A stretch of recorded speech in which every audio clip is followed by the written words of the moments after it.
Hello. We are going to get started. Welcome. Today's program is Chicago's Most Endangered Buildings of 2024.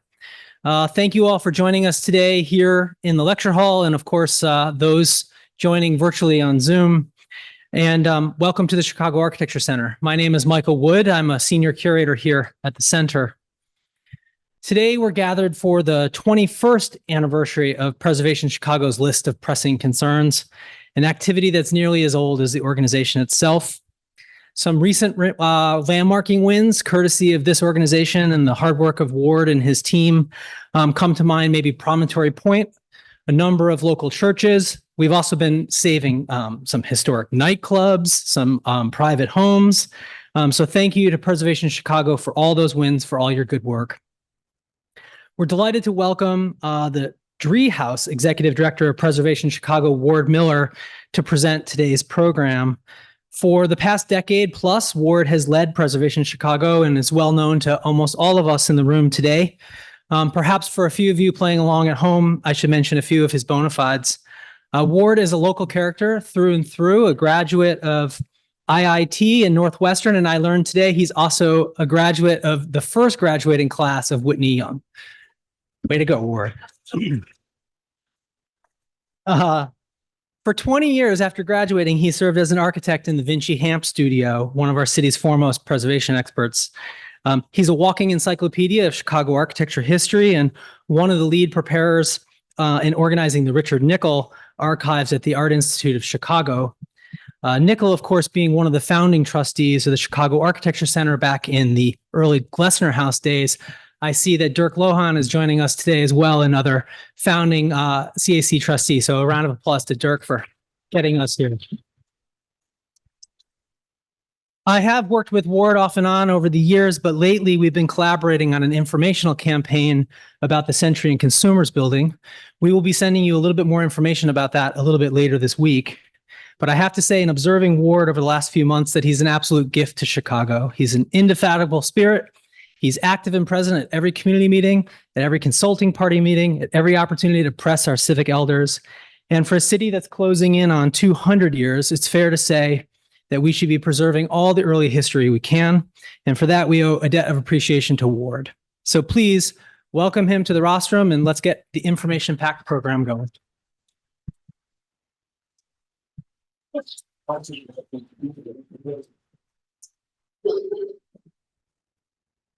Oh, thank you for that, Woody. And thanks to Woody and Eleanor and all at the Chicago Architecture Center for hosting us today. I'm Ward Miller. I'm the Richard H. Driehaus Executive Director of Preservation Chicago, and welcome you all here today. And thank you for being part of our real special event. This is one of our largest events of the year where we highlight buildings of great significance. So, this is our 21st year of doing this, highlighting 7 important buildings across the city. We've had many successes. We've had a few losses as well. And that's always unfortunate, but we try to make this a better city at the end of the day. And we are always grateful to all of our supporters, especially our foundation supporters, and all of you, but especially the Richard H. Driehaus Foundation, the Alphawood Foundation Chicago, the Mary Ellen De Matteo Foundation, the Tawani Foundation, the Reva and David Logan Foundation, the Arthur C. Nielsen Jr. Family Trust, the Thanksgiving Foundation, the Lake Effect Foundation, the Gertrude Kurbis Foundation, and the Fishman Family Foundation. And we just couldn't do this without the support of these organizations, as everything we do pro bono. We give it all away, working with a lot of you in communities across Chicago and making this, again, a much more sustainable, livable city. Also, our dedicated board of directors and staff, our president, Brad Suster, our vice president, Jacob Kaplan, Debbie Dodge, our board secretary, and Stu Berman, our board treasurer, along with the members present here today, Jack Spicer, Joanne Jesus, and Diane Gonzalez. We're grateful for all of their support and also making this program a reality. Also, special thanks to our Preservation Chicago staff Adam Natenshin, our Director of Operations, Max Chavez, our Director of Research and Special Projects, and Patrick Grassi, our Director of Development and Policy, along with Kathy Bond, our Director of Events. Since 2003, the Chicago 7 Most Endangered has sounded the alarm on immediately threatened historic buildings and community assets in Chicago and to mobilize stakeholder support necessary to save them from demolition. So with that said, we start our program.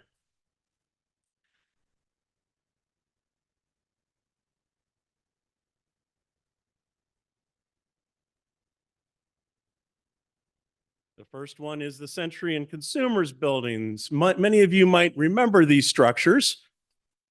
These are located on State Street at Adams and also State Street and Quincy Court. And these are two remarkable buildings. This first one, the Century Building, is 1915. It's by Holabird and Roche. John Root Jr., the son of John Root Sr. of Burnham and Root, is said to have cut his teeth, quote unquote, on skyscraper design with this structure. And of course, John Root Jr. was later a design partner with Holabird and Root, as the name changed, and designed many of our Art Deco skyscrapers. But it's really amazing to see these two buildings. The Consumers Building by William LeBaron and Jenney's firm. Jenney was, of course, deceased by this time, but Jenney, Mundie, and Jensen.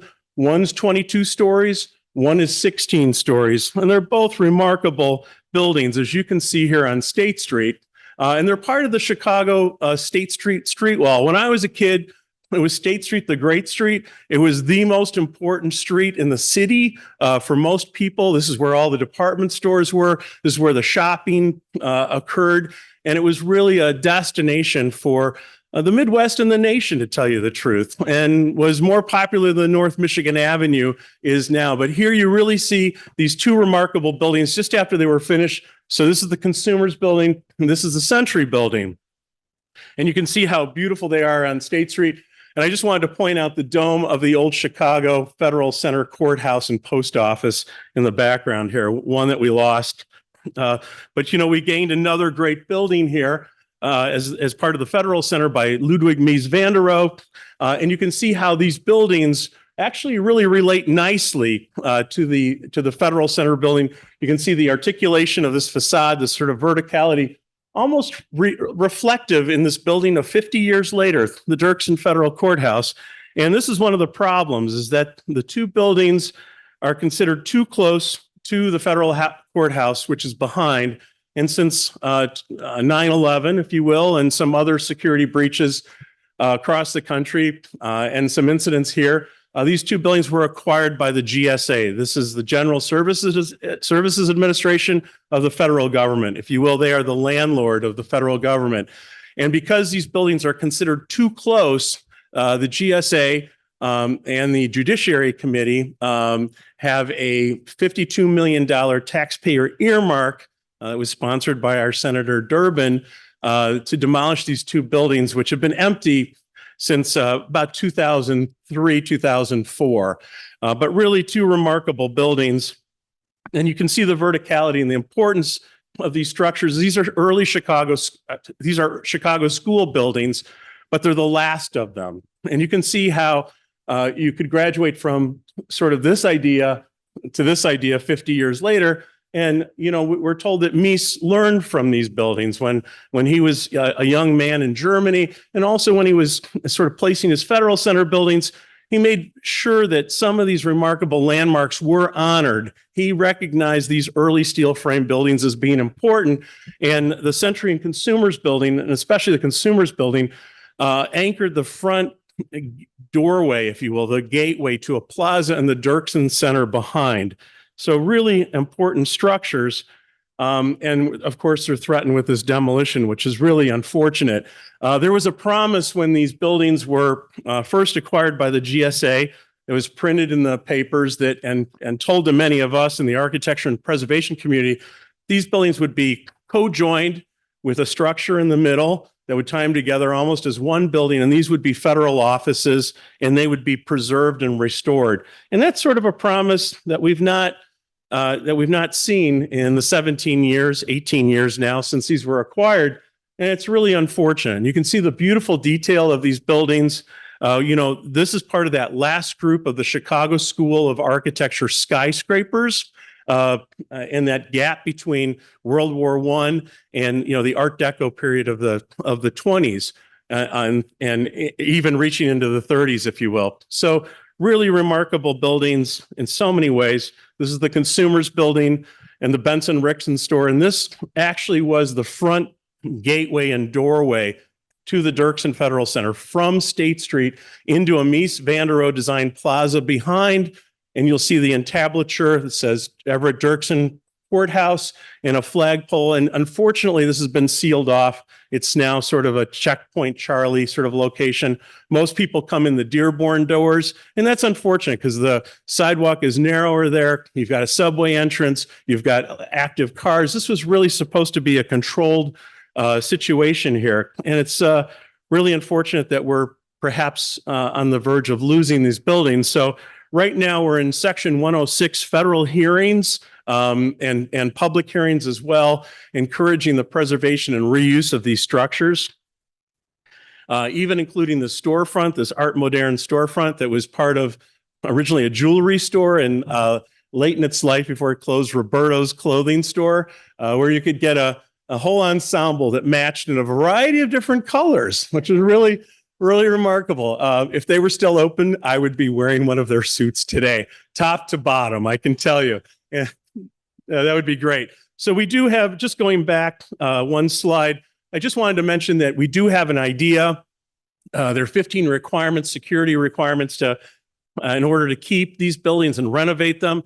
And we came up with the idea that maybe these two buildings would make a great archive center, because archives are light sensitive. So we could block some of these windows from the interior and not impacting the exterior elevations of the building, and encourage these archives to come to Chicago and just sort of stack them up, if you will, almost like it's a condominium building with the highest level of security and reading rooms, central reading rooms, and all sorts of digital scanning services and components to keep these buildings intact, and maybe even a museum or an exhibition space or a small lecture hall like this where we could talk about some of these archives that are contained in the buildings. And we do have 15 religious archives, believe it or not. This is called the Chicago Collaborative Archives Center that would be in these two buildings. But these the immediate response has come from 15 organizations that are mostly related to the Franciscan and Dominican men and women's orders. And we're really excited. They're coming from around the nation. They're moving into our office building with the anticipation of moving into these structures in the next few years. Our next group is, our next Chicago 7 is we're calling the Sheffield-Belden group.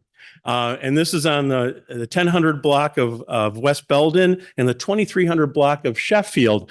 And it's all of these structures from the limestone townhouse. These date from the 1880s and 1890s to the 1926 courtyard building over here at the corner. And all of these are threatened by demolition or for a new proposed athletic center for DePaul. And we find this disturbing because this really sort of captures the flavor and the scale and the integrity of what we know as the Lincoln Park community. It's part of the Sheffield National Register District. But as we all know, the only way to really protect buildings is through a Chicago landmark designation or through a landmark district designation. So right now, 2 of these buildings are orange rated, which means that if they were to be demolished, there would be a 90-day demolition delay hold on them to look and see if these would be landmarkable, if you will, and if they would fit criteria. But in general, these really are facing a terrible threat.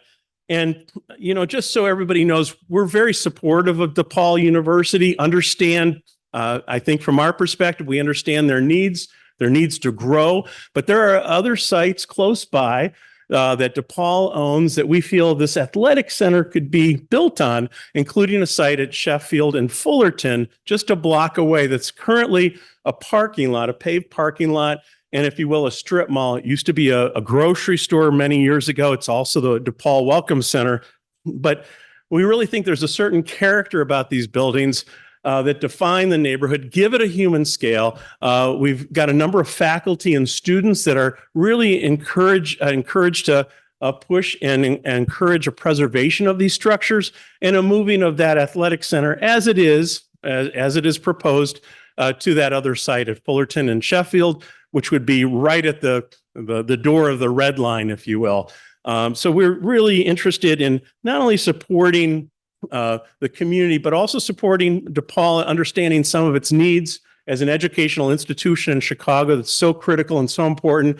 But at the same time, we'd like to see these buildings preserved and a more sensitive approach to this athletic center. If not on that site, we could build also on top of the two athletic center buildings that are across the street from this site that are very low. There's also a parking lot there. Some of those activities could be handled on that site. And just another picture of the courtyard building. This has 40 apartments in it. You know, when you talk about affordability in the DePaul area and Lincoln Park, you sort of chuckle a little bit because it is the high rent district. It's an expensive community where people want to be, and it's a destination. But this offered some affordability to not only people in the neighborhood, but also to students in the last 20 years. And so, you know, this is really a sort of a feeling of community here coming together. And we feel that that's so important. So we want to encourage preservation of these buildings. We want to work with the community. We want to work with the aldermen. We want to work with DePaul University towards a good resolution that preserves these buildings and still allows them to do an athletic center close by. And then just some details of these great 1880s buildings that we just wanted to share. And, you know, we're also facing a lot of tear downs in this area, and this is part of the Sheffield National Register District. I think we're about 30% of the National Register District demolished for new construction. Of course, this would add to that percentage of demolished buildings if this were to go ahead. And, you know, I think we should be looking at, again, another landmark district in the Lincoln Park neighborhood to support these kinds of buildings and to save them, as they're a really important community asset. So we are working with community groups with that idea of maybe a Chicago landmark district for this vicinity. Our third one is a group of buildings at Ogden and Keeler. These are industrial buildings.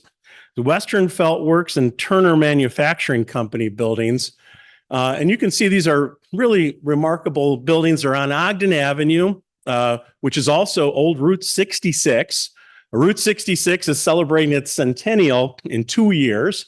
And we're talking about demolishing 3 massive buildings that have an assortment of businesses in them, small businesses, jobs that are at risk here for basically an intermodal facility. And if you'd like to call it a cross truck dock, I think that would work too. But here's some really amazing buildings. Western Felt was tied to the old Union stockyards. They made felt. They were really one of the largest producers of felt and other components for the war effort, and also for household uses as well. So this is along Ogden Avenue. As you can see, this is by R.C. Fletcher.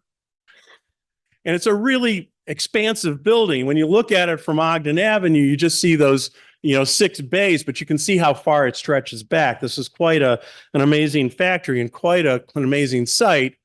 And then we also have just half a block down, 2 buildings by Alfred Alschuler. And Alfred Alschuler was a very important architect. Most of you may know him through his buildings, like the London House Hotel, just a couple blocks from here, by Alfred Alschuler, the Florsheim Shoe Factory site, and also KM Isaiah Israel Synagogue in Hyde Park on Hyde Park Boulevard. All of these buildings are designated Chicago landmarks. So here's Alfred Alschuler, and he experimented with all sorts of materials, including reinforced concrete. He was a friend of the owner, Augustus Turner. And so he designed 2 buildings for him. And this is the one that faces Ogden Avenue. And again, these buildings are under immediate threat of demolition. And they were not caught in the Chicago Historic Resources Survey that was published in 1996. They were not rated orange or red. Some of them were rated green, which means they were picked up in a 1970s Illinois State Historic Site Survey. But you can see these are really wonderful buildings. And the idea of tearing them down for perhaps another pollutant, another toxic site with a lot of trucks and a lot of distribution equipment is really unfortunate, especially when you consider the number of small businesses and jobs and good jobs that these buildings provided housing for. And then this one was really fun because we've all passed this on Garfield Boulevard. This is what we've been calling the Schultz Bakery for a long time. This is in the Washington Park neighborhood, but we found out that it's really the Schulze Bakery Company. I passed this my whole life without knowing that. This was once the place where they made butternut bread. And if you drove by this building, and I had one parent who lived downtown, one parent who lived in Hyde Park, you'd pass this building and you'd smell bread baking and you'd want to roll down your windows, even if you didn't always buy butternut bread. So this is John Allschlager and Son. This is 1914. And it's really an amazingly beautiful building. It's one of the great buildings, the great commercial buildings of Garfield Boulevard, and in our opinion. And you've got elements of the Sullivan-esque, Louis Sullivan style, also Chicago School. And if you'll notice, it's now wrapped like a loaf of bread, if you will. It's been under this sheeting for an extended amount of time. It was supposed to be a data center, but this wonderful building with all this incredible ornament that's in the Sullivan-esque style. But if you look at it closely, you'll see hops and corn and all sorts of materials that would go into baking bread, if you will. So a really marvelous building that was supposed to become a data center, and that is just unfortunately halted. The building has been empty for now 20 years, unfortunately. It's also been on a Chicago Architecture Center's open house tour in the past, where you could actually go into the building.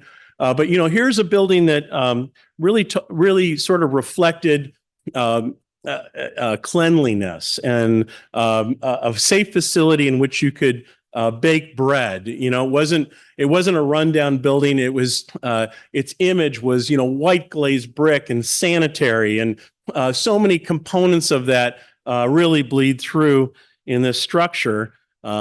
And it's just remarkable. And this ornament is just fabulous. Altshuler has many buildings also that are landmarked. And we feel this would be a great Chicago landmark, as actually all of them that you've seen so far would probably fit criteria, 2 of 7 criteria, plus an integrity criteria for landmark designation.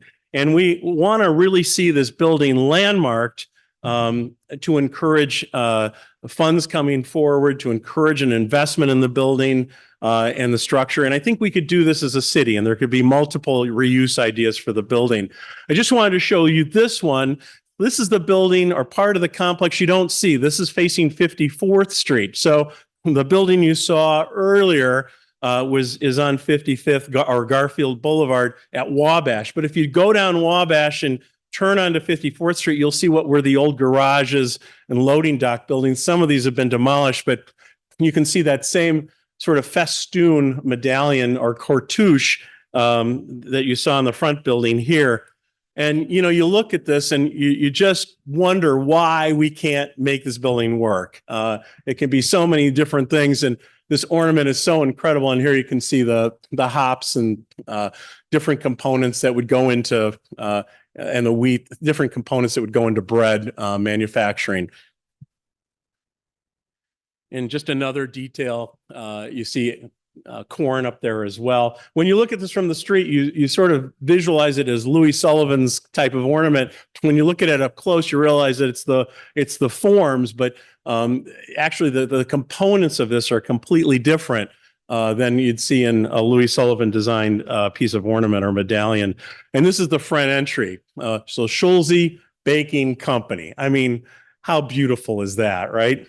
And what a great asset this would be for the Washington Park neighborhood to have this building up and running again. And then our friend Debbie Merzer who's in our audience today, found this wonderful little book, Sammy Schulze of Schulzeville.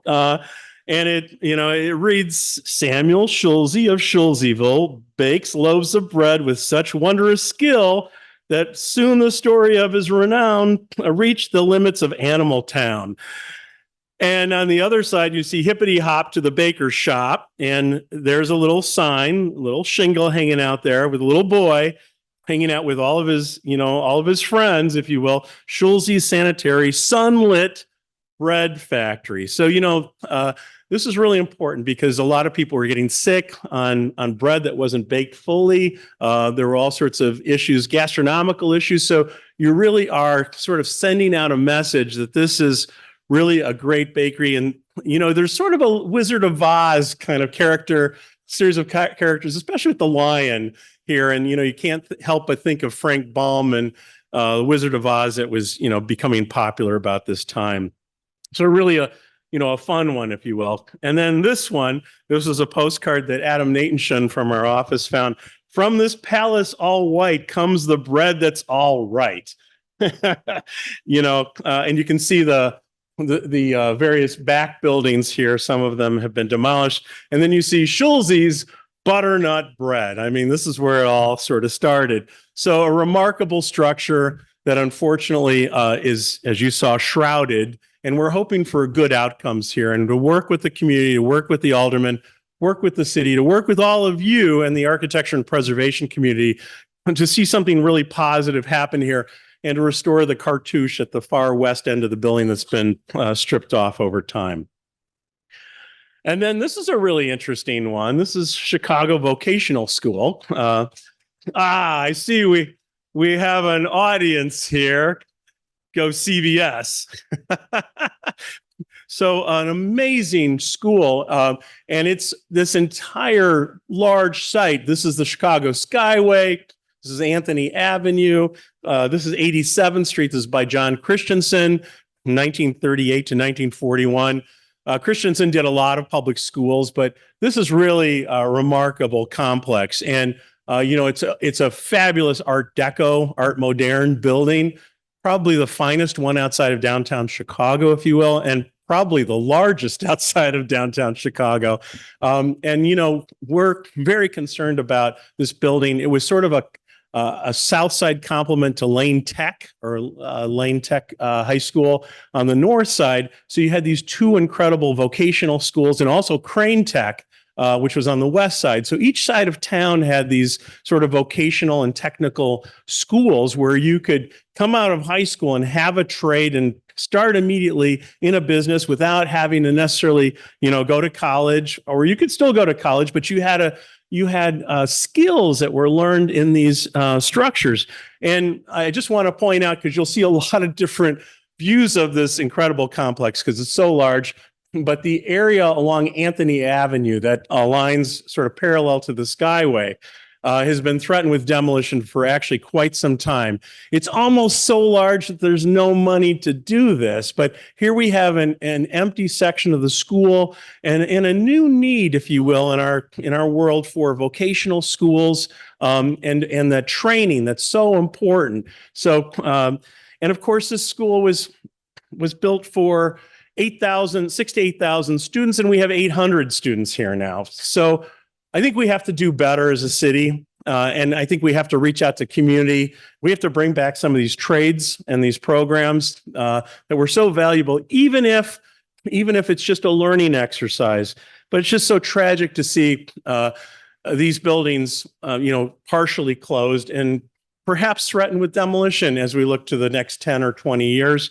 But the Anthony Avenue wing, I think, is really in dire straits. So again, an image of the front door and the front entry, and you saw, and another image of the front entry, a wonderful image just showing, the diversity of the school in another age, when it probably at its zenith, when it had 6 to 8,000 students in it. And then these remarkable entries that you sort of see, there's sort of arms that extend out to 87th Street, and each one is a little different. And you'll see how gorgeous they are. I mean, this should be a Chicago landmark. We have other Chicago public schools that are landmarks.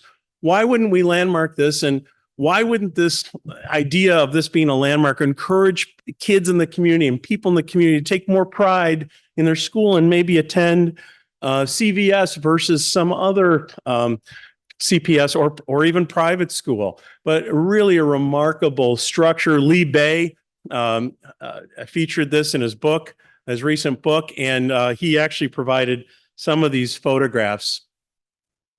And here's the lobby. I mean, that's really just wonderful in so many different ways. So that we really want to see CVS become a landmark. And then here's various other entries into the building that connect to the main structure. And I'm going to go through them quickly. Some of these are part of the Anthony Avenue wing that would be demolished. It seems like there's so many different uses for a building rather than to demolish a whole wing and then to repair the area, the sore, if you will, where it was lopped off. And you see some of the various trades here, including, airplanes, which is really amazing, blacksmithing, tool and die, and you're also getting up into masonry there as well. I think that's wood carving with the little strips flying off above. And then there's the airplane hangar behind CVS. I would say this is probably the most endangered. Just think of how that was integrated into World War II programming and research. What was done here, how this integrated into the war effort, which was successful. And here we are looking from that airplane hangar to some of these airplanes that were, the school was commandeered, if you will, a little bit, you like that term, by the war effort. We won't go too far into that, but, just an amazing school on so many different levels and really a jewel of the South Side. This next one is really kind of amazing, and it touches the world of art and architecture and history. Awesome. So these are the All of Mankind murals. We're calling this part of a set. So this is the outside of what was a 1901 Episcopal church that later became a Catholic mission. Oh gosh, help me out here. San Marcelo, thank you. Mission, and it was also later became Stranger's Home Missionary Baptist Church. But a really remarkable mural appeared in 1972 by William Walker, which is really amazing. And unfortunately, this building was for sale. And after William Walker and his team came back to restore the mural, the building was sold, and within a few years it was painted over. But you really are seeing mankind in a unification here, and this was in the heart of Cabrini Green. The towers that we've lost, which is so unfortunate in so many ways, because there was a promise broken that the people that lived in the high rises would be able to come back, and we've seen very little of that occurring. So to have these murals restored in this church in good hands would be really a wonderful and remarkable monument to the Cabrini community that's been, for the most part, leveled, with the exception of a few buildings that are mostly townhouses, and many of those townhouses are also abandoned. So here's the church back in, let's call it 1901, by John Neal Tilton.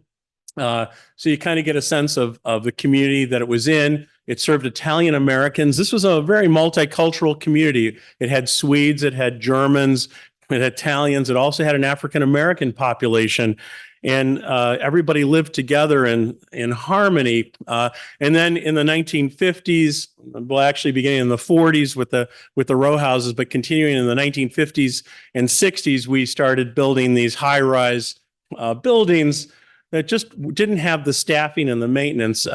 When I was in architecture school, my professor, John Heinrich, who worked on Lake Point Tower, would say, in these apartment buildings, they had the same square footage and sometimes the same layout as buildings on Lakeshore Drive, but they had no support. They didn't have the right security. They didn't have the right maintenance people. And these buildings fell into disrepair early on. And here's a picture of the Stranger's Home Church with the All of Mankind mural on its front facade in relationship to the Cabrini Green high-rises that are now gone. And as you can see, this is one of the few structures left. So we'd love to see the community come together along with the Cabrini Art House project and the coalition to save this building and to save these murals, to come together to encourage this to be a cultural center that would really embrace these murals on both the outside, and this is just a picture of what it looks like today. It's been whitewashed. There's an effort to buy the building and to remove the paint and get back to the William Walker mural below. But you can see that this is sort of the big giveaway, if you will. We have a lot of developments on what was the Cabrini Green site, and we don't have a lot of the residents back. So this is really a cornerstone of what was. And it's, as I said, this sort of remains as a promise to bring people back and make this a very diverse community. So on the inside, this would be the interior of that exterior wall you saw with the All of Mankind mural, was another mural, really, really quite fabulous. This one was covered over, I think, about 12 or 15 years ago, maybe a little bit more. Really remarkable, also by William Walker as part of the series.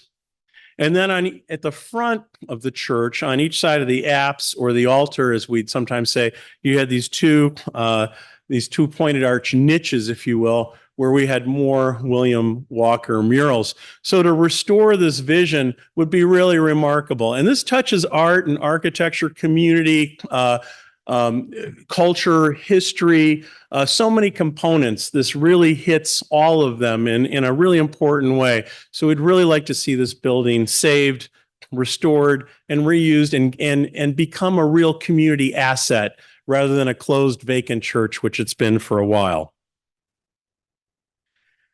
Our last one is the Swift Mansion, or the Swift-Morris Mansion. This is by Willett and Pashley of 1892. And as you can see here, it's quite the beautiful building, and was never landmarked. It was a gift from Gustavus Swift, who was one of the meat packers, to his daughter upon their marriage to Mr. Morris. And Morris is one of those meat packing names you forget about, but he really united the two companies under Swift and Morris, and later just Swift. But a really remarkable building made out of this beautiful granite that almost has a marbling quality to it. It sort of has a sparkle and this beautiful veining, this gray veining. And here's a picture of it after it was constructed. This is 1892. The back building was 15 years later. And a front elevation, and you can see the Urban League building to the south here. They were headquartered in this building after it became a number of different things, including a funeral home. But the Urban League was housed in this building for many years, for 20 years, until they built their building next door. And, you know, this would have been, in my mind's eye, a perfect candidate for Chicago landmark designation until the fire that happened in December that burned off the roof and impacted the attic story. We're grateful that the building still stands, and the family that purchased it is committed to restoring the building. But, you know, after a fire as tremendous as this, you always want to give as much support to the ownership as possible. We understand that they didn't have the proper insurance, so they were planning on a remodeling of the building, but of course, that didn't happen, and the building sustained a lot of damage, mostly to its roof and attic.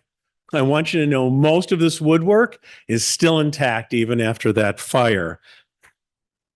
And just an idea of you know what the building looked like. It's wood paneling, it's wood components, it's fireplace on the left. You'll see the staircase on the right. This was also an open house Chicago site, so we share this with Chicago Architecture Center as well. This was a really wonderful home and site to visit, and it held in recent years It was an organization that really cared for people coming out of incarceration in difficult situations. And, could you imagine going from, a facility, an institutional facility like being an incarcerated person to, suddenly walking into this sort of environment? How beautiful is that? And how inspiring is that? And coming out of, a cell or coming through the court systems and weighing through all that to be in such a first-class environment. I think this was an inspiring house for a lot of different reasons.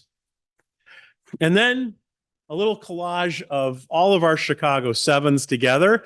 And I have a little video just to remind all of you what our Chicago Seven really are. And so bear with me for a few minutes as we run through this. This is put together by Teddy Holcomb, who we've worked with for a number of years since he was a student, and really excited that I think this is our 5th year working with him on these videos.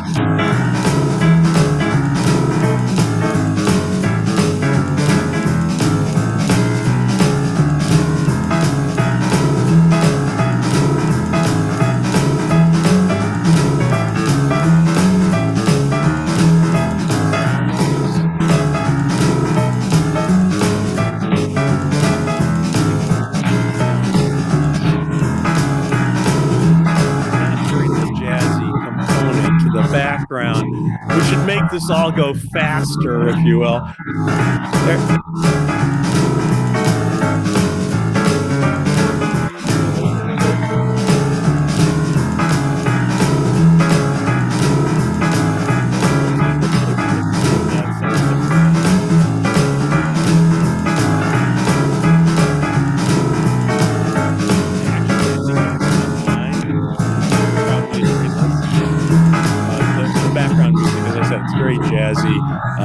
There are 4 compositions, I believe, that you'll hear. So I'll just take you through this again. This is the Belden Sheffield group in Lincoln Park, the Sheffield-Belden group. Again, there's 40 apartments here. We're told it's 80 beds if DePaul were to treat this like a dormitory. So it's so unfortunate to lose these buildings and structures. And wouldn't it be great if we could protect them? And I don't know if we could protect them, the 5 as a group, but it's certainly if we looked at a larger neighborhood group, we could protect them as a landmark district. And these are the 3 buildings, on Ogden Avenue, which is about ready to celebrate, as I mentioned, the 100th anniversary of Route 66. A lot of people apparently come to Chicago to see and sort of follow Route 66 and follow it where they can.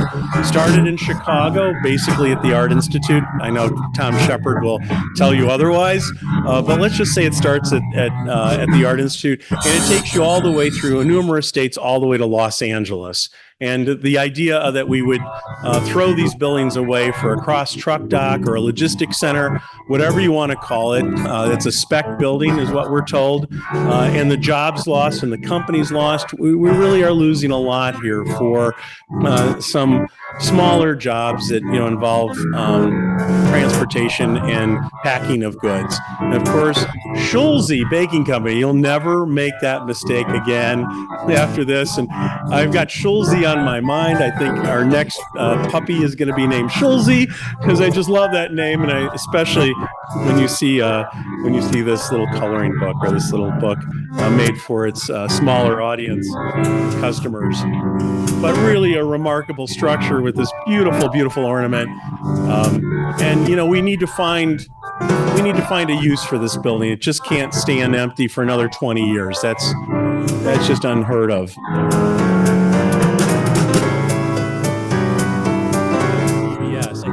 CBS audience here that was clapping earlier. Oh my gosh.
Always Chicago.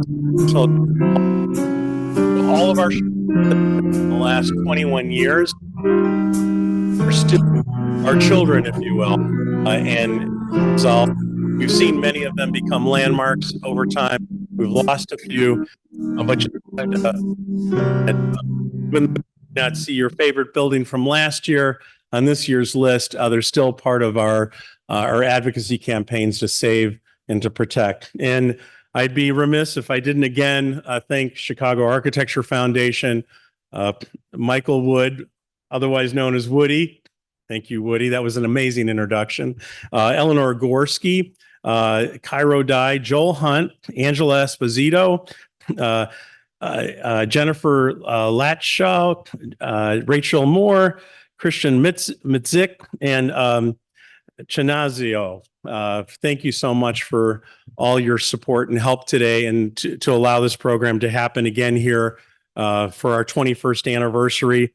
And I thank you. I think we'll take questions now, if that's all right. If you got a question, pop your hand up and I'll come by with a microphone. Please wait until the microphone arrives, mostly for our friends online so they can hear the question. I'm going to head to the front row first. If you're on Zoom and you have a question, please put it on the chat and my colleague will let me know and I will read your question. Thank you all so much. Thank you, Ward. I worked in the Dirksen building for 20 years and I looked out over those two buildings. And I always wondered why we weren't using them. Why weren't they being utilized? And now I'm glad that somebody is finally standing up for them. I think we should have done it a long time ago.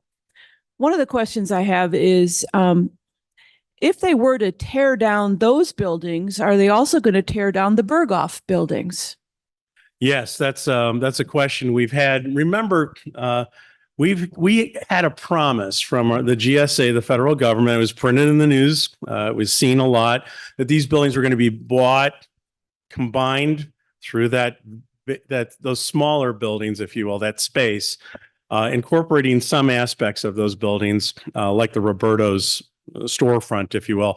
But the two tall buildings were supposed to be restored, united as one, if you will, with an infill building and used for GSA offices. And over time, there was not the funding. The GSA tells us that there was not the need for them. We saw other buildings go up in the interim, off-site. For instance, the FBI building is built on Roosevelt Road, far from the center, for a lot of different reasons. We understand that. And it's a wonderful building too. We just think that these buildings could be also honored and reused. And so the Archive Center was a way of taking advantage of their surplus in 17, 18 years of, basic care. And I'm being nice on that front. The buildings, there's a sidewalk canopy around them. A lot of the structural reports tell us the buildings are in good shape. The terracotta is an issue. It hasn't been maintained for 18 years.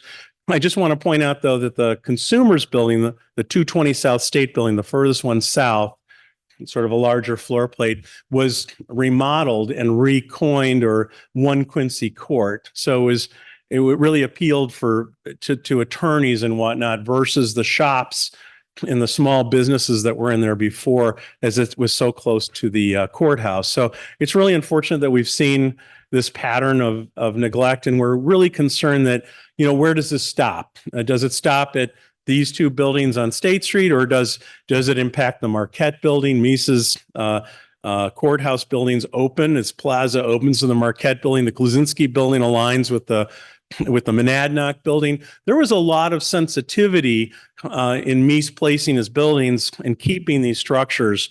And of course, the Berghoff. And we're of the opinion that, possibly the 1872 era Berghoff building may even lean on the Century building. And where does that stop? Do you also lose a great Chicago institution and restaurant, one of the largest restaurants? I think they used to serve 5,000 meals a day. So all of this seems to be in play. Plus, we lose that State Street street wall, which is so important, and one of the greatest terracotta districts in our nation.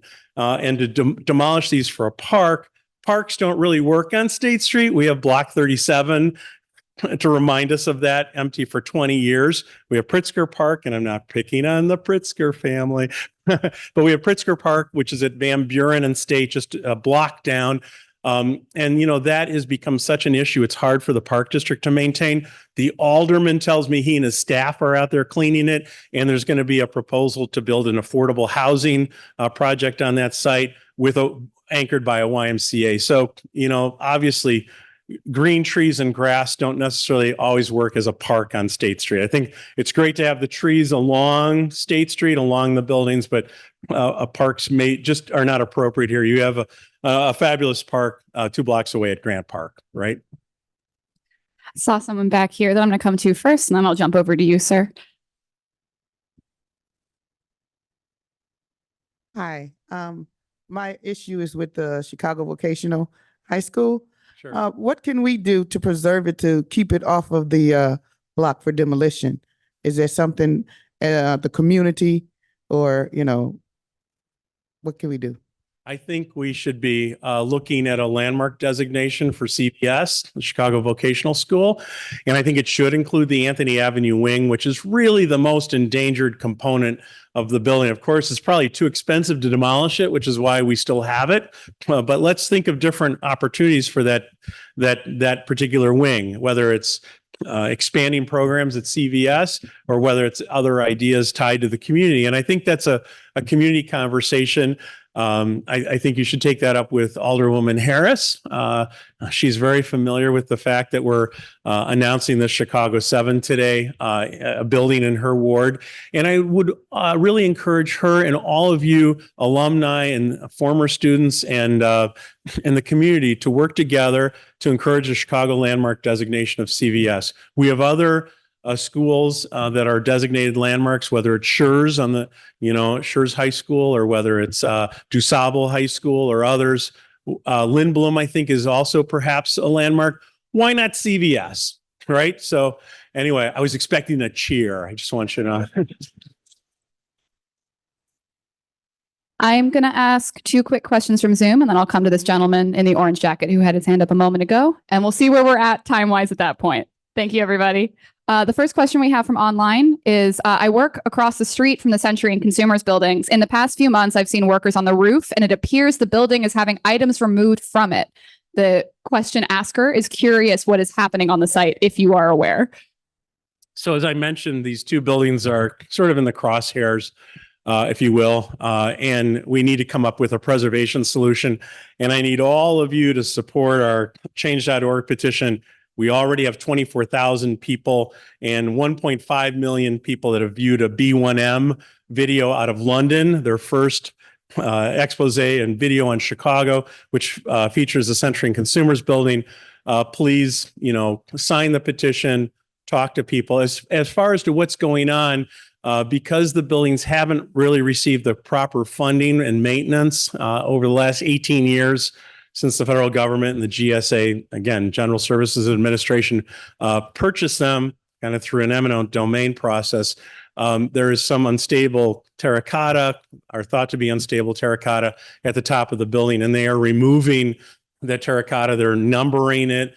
They're putting together drawings so we know where it goes if we're all to go back.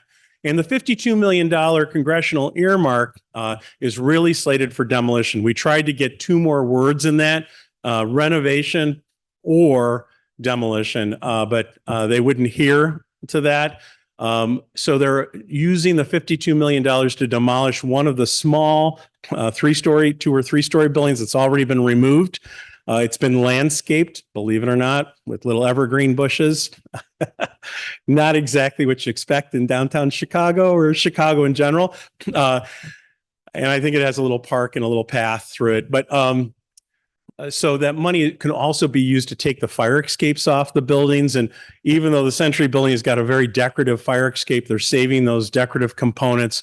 But in reality, in this day and age, if you invest a lot of money in a historic building, you want an interior second stair versus a fire escape. Fire escapes are kind of precarious to walk down, especially those that are 100 years old plus. So they're actually using that $52 million to demolish that smaller building that was between them. Again, there are 4 buildings on the site. two large ones that are bookends, centering consumers. The two smaller ones are in the middle. One has been demolished because it was structurally unsound. They're also using that money to take down portions of the upper floor, cornice and fascia, and also remove the fire escapes, which they, the judiciary and the people in the building find to be a problem or a potential problem. So that's why these buildings are being considered for demolition. Security issues. Great. I'm going to read one more question from online and then I'll come to you, sir, right here. And then we might be at time at that point, but we'll see where we're at. One more question from online is, are you hopeful that large urban universities can come to see the error of their ways in terms of a pattern of reckless expansion plans? There is a long history of disrespect for campus neighbors and the urban fabric. Wow. Weighty question. Yeah, I know. I'm really putting you on the spot with that, but. Wow and ouch, you know. You know, in all fairness, DePaul has a downtown campus that is in many of the old office buildings and department stores. We've seen a number of universities move into these department stores, from the School of the Art Institute to DePaul, Loyola on the near north side, Columbia, Roosevelt, you know, in the old auditorium building, and the list goes on. Notre Dame in a satellite campus in the Santa Fe Railway Exchange building. So it would be unfair to really throw that particular comment at our universities. I think we all should be engaging and celebrating these universities. This is the Chicago Loop is considered the nation's largest college campus when you put all of those undergraduate and graduate components together. So we very much welcome that. It's just there's some situations where I think we should have a more robust conversation, and especially with the community and the community that lives in the vicinity, people in the architecture and preservation world. It's far greater than the viewers' comments and questions, although I think we understand that in relationship to the Sheffield-Belden group. All right, I'm going to come right here and then we'll see how much time we have. Yeah, thanks, Ward. Couple quick questions. Why can't we save 95% of that the State Street buildings by just having an interior wall, like you said, and convert the rest to apartments? That's number one. Number two, Dick Butkus also went to CVS, and I think he just passed away. So that family might have money and interested, as are the Swifts, are still in Chicago. And I don't know about the Schultze people, but have these potential legacy families been contacted for their interest or input? Yeah, no, good question. Thank you so much, Julian. On the Centering Consumers, the GSA and the Judiciary Group Committee, as they're called or referred to, really feel that residential or hotel use would not be appropriate here because of security issues and the close proximity of the Dirksen Federal Courthouse to these two buildings. So we were looking at different options, including an archive center and sealing up any windows from the inside so that it wouldn't impact the exterior elevations, or at least the primary elevations on Quincy and State Street and Adams Street. So there's 15 requirements that they've outlined for us, and it would be very difficult to look at the residential component or the hotel component, which is the first place you want to go. And there were proposals in the past for residential on the site. And even after it was, you know, brought in with great fanfare, it's our understanding that the Judicial Committee, the judges, Chief Judge especially, disagreed with that idea, even though the city agreed with the idea. And I want you to know that these two buildings are in the Chicago landmarks process. So they've made, that's all of us working together to get that acknowledgement. But remember that it still has to, it's gone through the entire landmark commission process, and now it's going to a committee of the city council, which is composed of aldermen, and then it'll be voted on by the full city council in the future. I'm of the opinion that the city may be holding off on voting on this until the GSA comes up with their recommendations and or at least the conclusion of the Section 106 hearings. However, we in the architecture and preservation world understand that, but we'd really like to see these buildings landmarked first. I think that would really send a strong message to the federal government. And usually, in most cases, buildings that are designated Chicago landmarks cannot be demolished or harmed or hurt in any way. However, the federal government supersedes the Chicago Landmarks Ordinance. So you can see a little bit of the trouble brewing here, so to speak. And the conversations have been robust. There have been more than 40 articles and news pieces on this. And we really want to see these buildings repurposed and reused. And I think we have an interesting idea. So I hope they will accept that. And the city will be there to help landmark these buildings and help with the lift. For 18 years, you'll see the buildings over there. For 18 years, these buildings have, for the most part, been ignored.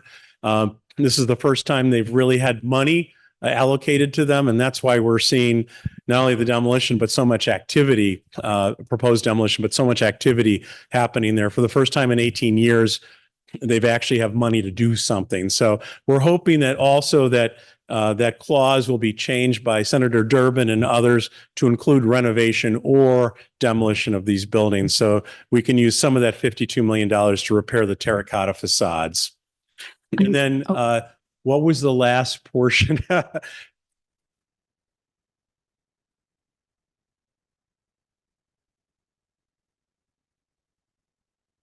So we have reached out through a member of the McCormick family to the Swift family that's still in the area. And they are aware of it. They were actually at the site post-fire as it was still sort of smoldering.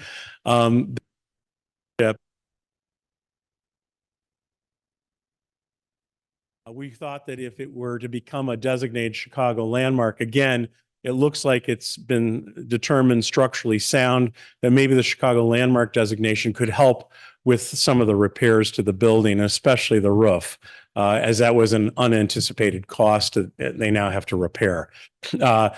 On Schulze, the Schulze company still exists, actually, and they make all sorts of like biscuits and cookies and whatnot, and they're still in Chicago too. But this building they left a long time ago. Butternut Bread was acquired by another big conglomerate long ago, and they took possession of the building. We haven't reached out to the Schulze family if they are still with us. To ask if this building would be of any interest, but it is a very large building. It's been empty, vacant for about 20 years now. And it really takes a big idea. So, whether it's a community center, whether it's residential, whether it's a nonprofit center for the community, which would be really wonderful too. Wherever the money is to be able to restore this building, this would also benefit from a Chicago landmark designation. And to many of us in the community, you look at this building and you think it is a landmark. And so it's unfortunate that it sort of missed that calling. But if there is a proposal to reuse it, I'm sure this would fit landmarks criteria. Okay, I think that's going to do it for us today. We're about 10 past, but thank you all so much for being here. Yeah. Do you have any closing things or? Thank you all for coming. Right. So this is me clapping at all of you for being here in person and also online. Thank you so much. I'm going to take just one brief moment to plug two quick things from the Chicago Architecture Center. That's okay. I got but thank you though. One, thank you all for joining us today. Preservation Chicago is a wonderful partner of ours, and we're always happy to help out where we can. I just wanted to quickly highlight that we have an event coming up on March 27th that is not yet on our website, but will be cool. And if you're interested in it, please keep an eye out. We have some folks from Architinas, an organization of Latina architects, who are going to be coming and sharing about their experiences in the industry. And for this crowd in particular, I can't announce any of it yet, but we're working on some programming that's going to be taking place in May for Preservation Month around preservation in Chicago. So I thought this crowd in particular might be interested. So if any of that sounds cool or appealing to you and you want to stay up with what's going on, please join our mailing list. And then you'll find out when those programs are available for registration. Thank you all once again for being here. Have a great rest of your day. Thank you. Thank you, Cairo.